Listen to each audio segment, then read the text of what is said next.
Karl von Clausewitz foi um teórico militar, no caso aí um general prussiano, que basicamente dizia que você não tem como prever o resultado de uma guerra porque não há um manual da vitória, uma ciência da guerra, né? Como promove aí, né, e como defende alguns teóricos, como é o caso de Henri Jomini. Bem, nesse vídeo, então, você vai entender um pouco mais sobre o que pensava Clausewitz a respeito da guerra, né, e da origem, da estrutura, né, da guerra. E, se você não me conhece, meu nome é Matheus Emanuel e você está no canal Olhar Global. Então, bora lá!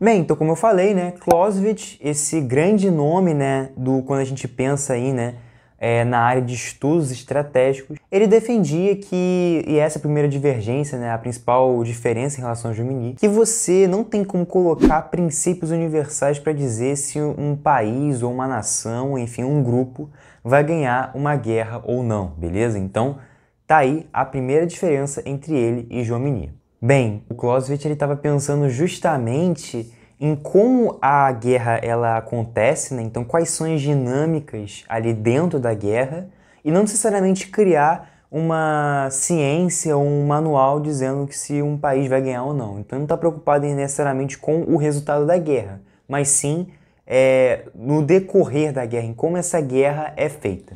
Para isso, então, ele vai criar, né? Ele vai ter aí, né, um método científico que é basicamente aí, né, dividido em 3 partes. Na primeira, ele vai basicamente fazer uma abstração, ou seja, ele vai criar uma teoria sobre o que seria a guerra, né? Na segunda, ele vai pegar essa teoria e vai tentar aplicar na realidade, enquanto que na terceira, ele vai ver se isso faz sentido ou não. Bem, e como é que ele vai fazer isso, né?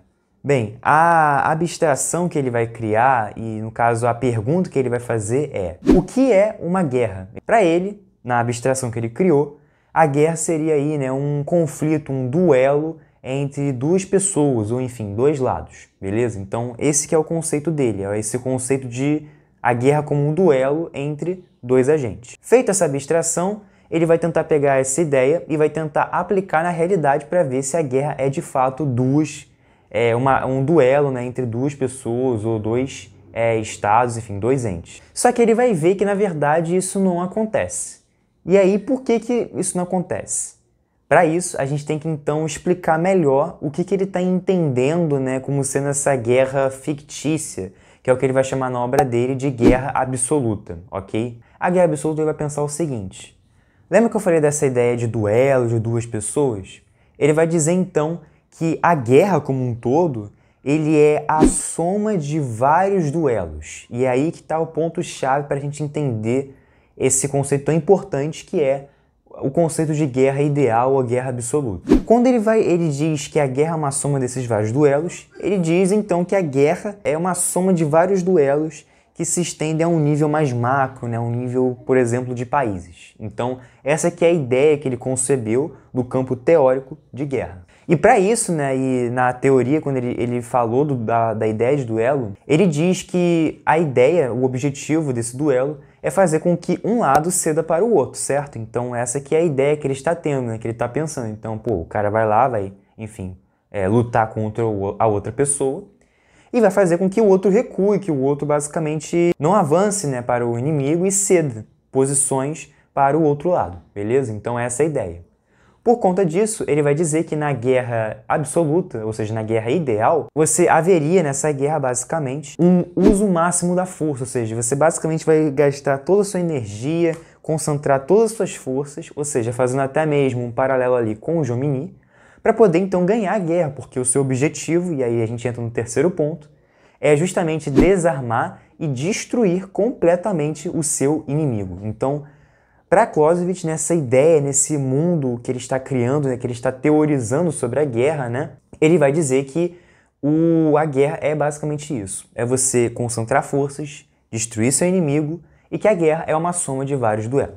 E aí, né, por conta desses 3 fatores, o Clausewitz vai dizer então, né, que se a gente seguisse essa lógica, essa linha de pensamento, haveria então uma escalada de conflitos no qual basicamente todos iriam em guerra contra todos, até fazendo um paralelo aí com Hobbes, né, Thomas Hobbes, e que basicamente você então haveria uma escalada de conflitos que não acabaria, seria algo infinito, né, então você toda hora estaria ali aumentando as tensões entre os dois lados. Mas por que a guerra não chega, por exemplo, a um ponto nuclear, por exemplo, uma guerra nuclear? E eu acho que essa que é a grande questão, né, e essa é a grande reflexão e contribuição de Clausewitz para os estudos estratégicos, né, e, enfim, estudos militares. É justamente porque, cara, se a gente seguisse toda essa lógica e a gente entendesse que a guerra, de fato, chegaria a esse conflito máximo onde basicamente o mundo acabaria, né, já que você está elevando esse conflito a várias potências, né, isso basicamente acabaria com o mundo. E não é isso que acontece.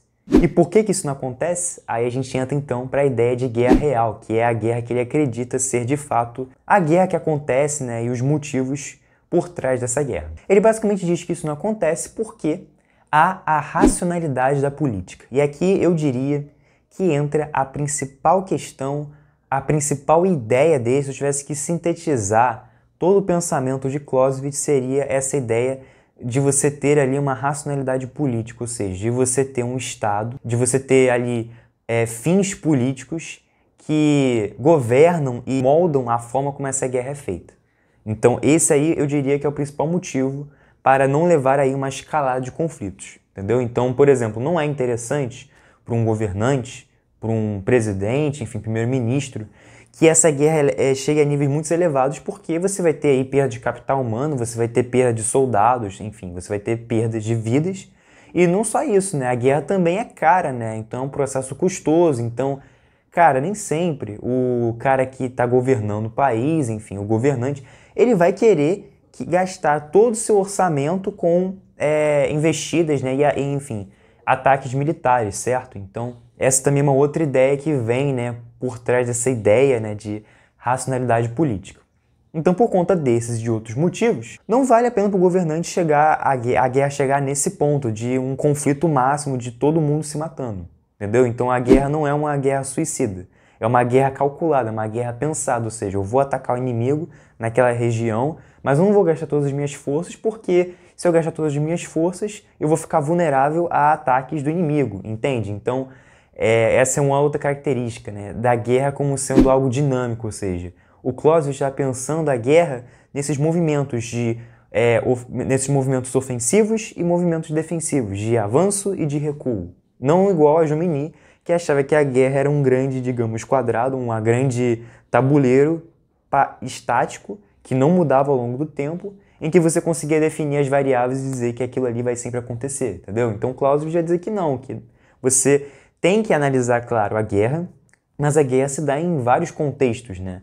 Então é até mesmo a ideia de guerra como sendo um camaleão, a metáfora que ele usa para dizer que dependendo do tom da guerra, dependendo de como a guerra for indo, a guerra pode ter aí várias cores, várias tonalidades, igual um camaleão tem quando ele está ali na floresta, né? Então, isso também isso também mostra que Clausewitz ele tem essa noção de que a guerra pode ser, né, vista e aplicada em vários contextos diferentes. Então, até como eu citei no meu vídeo anterior, a guerra, por exemplo, pode ser uma guerra em terra, que vai ter uma estratégia, vai ter uma guerra no mar, que é outra estratégia, vai ter a guerra no ar, que vai ter outra estratégia.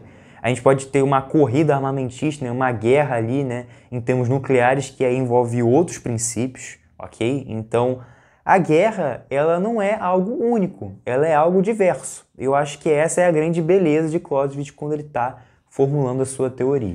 Além disso, um outro ponto que Clausewitz vai dizer, né, que tem na guerra real, né, que existe, né, é a ideia da fricção, né? O que seria a fricção para Clausewitz, né, que é um conceito bem específico dele? Para ele, a fricção seria basicamente atritos ou imprevistos que acontecem durante a guerra. Então, por exemplo, ele cita até como exemplo o caso de chuvas fortes ou tempestades, né? Então, você às vezes criou todo um planejamento militar dizendo que não, a gente vai atacar por essa frente, a gente vai atacar aquela região por esse meio, pelo mar, por exemplo.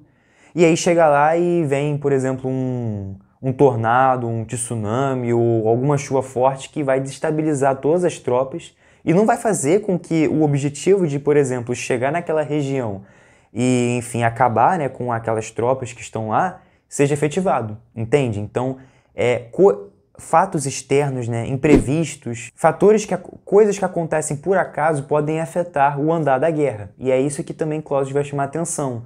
E aí meio que entra naquela lógica da crítica de Jomini, dizendo que você não pode considerar a guerra como algo estático.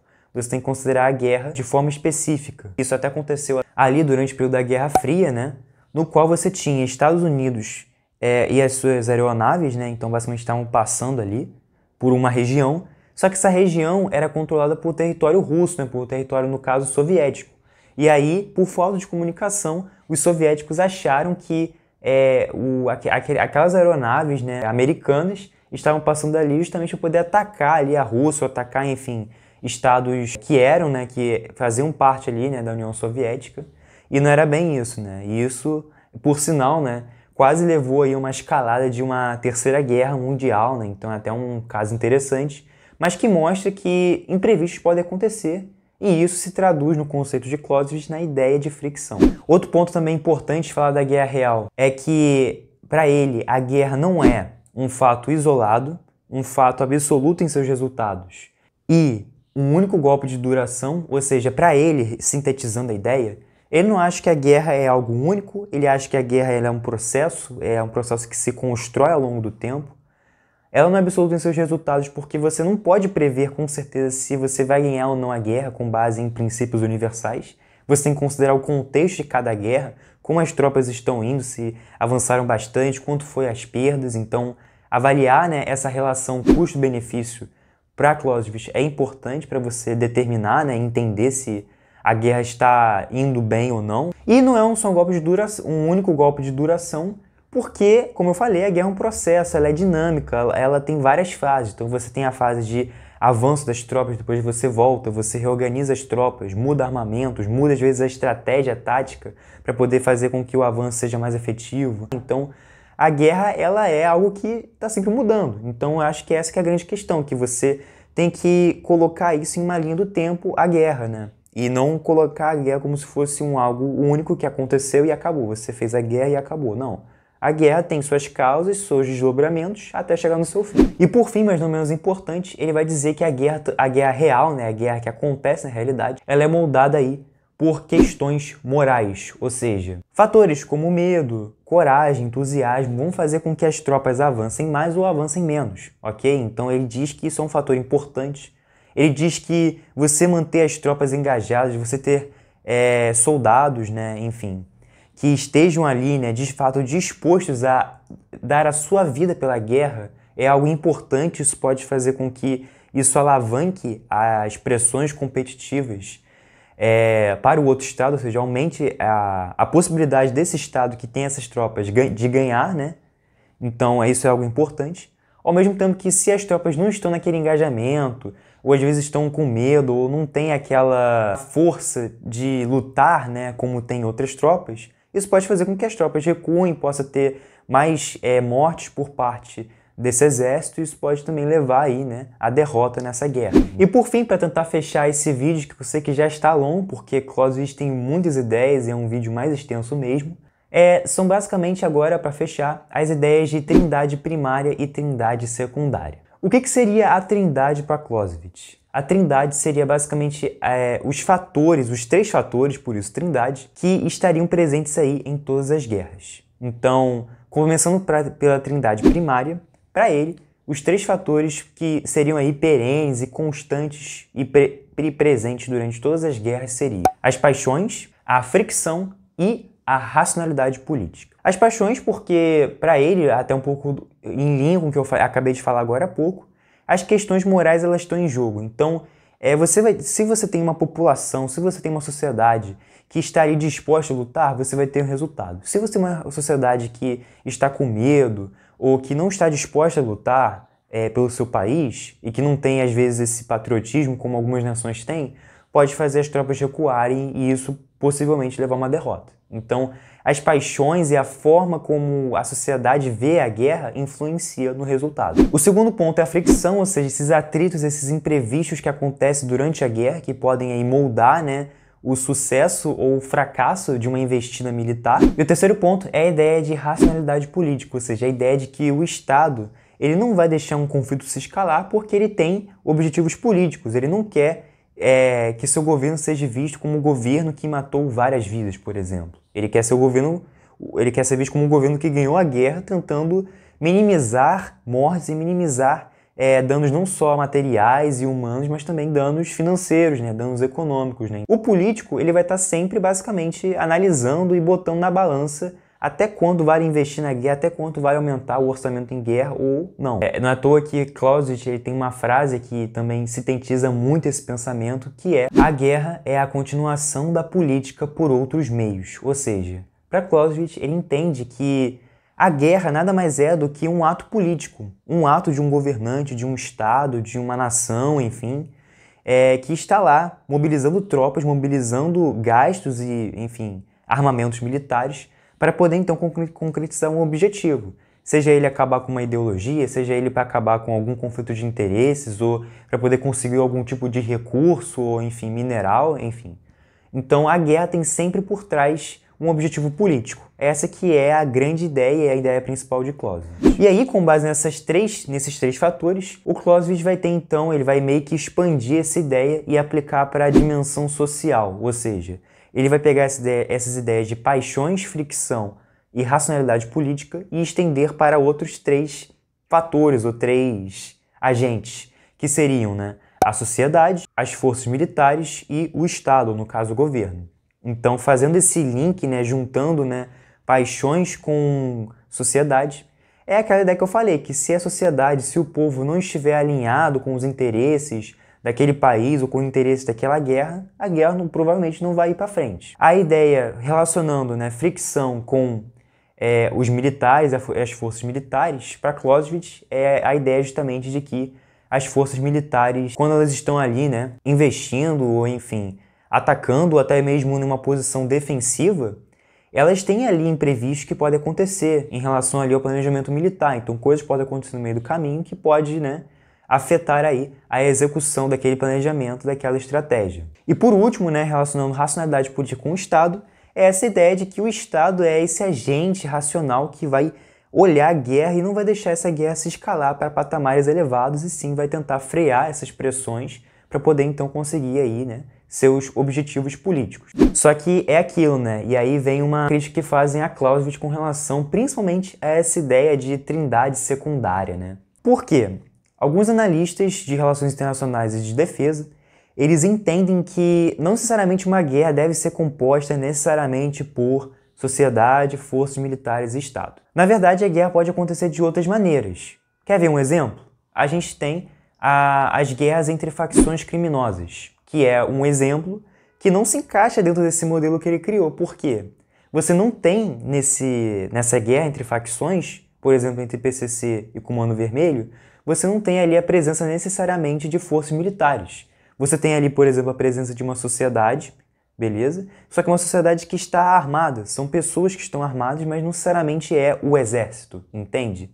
E você teria aí o Estado que supostamente estaria ali para combater esse grupo, enfim, essas facções criminosas, ok? Então esse seria um exemplo de como essa ideia de você tentar colocar sociedade, forças militares e Estado mostraria aí que não necessariamente isso se encaixaria para todos os modelos. Então eu acho que essa que é a ideia, né? Então mostrar que, apesar dessa ideia aplicar para vários casos, nem sempre essa ideia de trindade secundária, ela necessariamente vai ser aplicada para todos os contextos de guerra, né? Então, até mesmo para guerrilhas, que seriam também muito atreladas a essa ideia de guerra entre facções, guerra entre grupos terroristas e tudo mais, você não conseguiria aplicar, entende? Então, eu acho que essa é a grande crítica que vale ressaltar aqui quando a gente está falando de Clausewitz. Bem, no geral foi isso. Esse vídeo ficou mais longo, mas é porque Clausewitz é extenso. Então,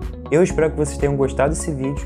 Se gostou, não se esqueça aqui de se inscrever no canal e de ativar o sininho para não perder nenhum dos próximos vídeos. É isso e até a próxima!